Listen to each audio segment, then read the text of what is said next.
Okay. So how do we, and I'm saying we as black people, how do we not get into the trick bag and just voting black, right? Right. Because I feel like that's what happened in Kentucky. Yeah. Like, okay, we probably, because I know I would have. I know I'm guilty of it. I would have seen a black dude, be like, you know what, fuck it, I'm gonna vote for the black dude for attorney general.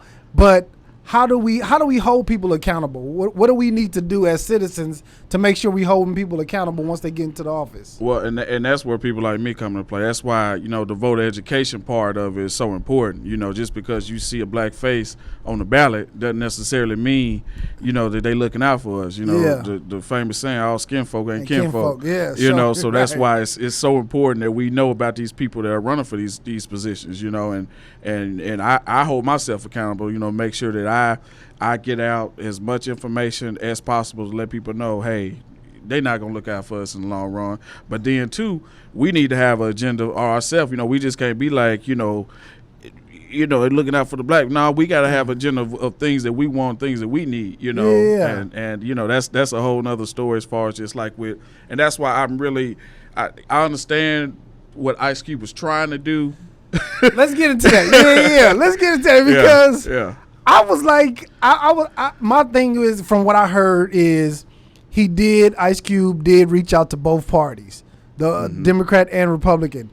The Republican Party is the one that reached out and was like, okay, what can we do? Democrat was like, we'll deal with it later. Yeah. So how do we, break down what you thought of that.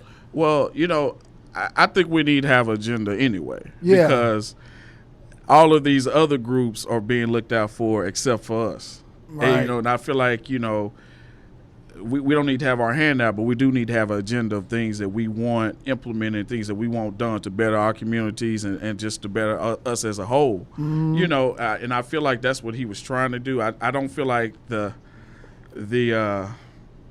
don't feel like he went at it the right way. I just feel like that there should have been some more irons in the pot with it. I think he should have reached out to some more people that could have helped him more as far as just formulating an agenda that was going to help us more so. Yeah, have you read the contract? I did. You did? I did. What was in the contract? What was in there like that jumped out to you? And that's the thing. Nothing really jumped out to me. It was, he had some stuff as far as just, economics that would have helped us more. But the thing is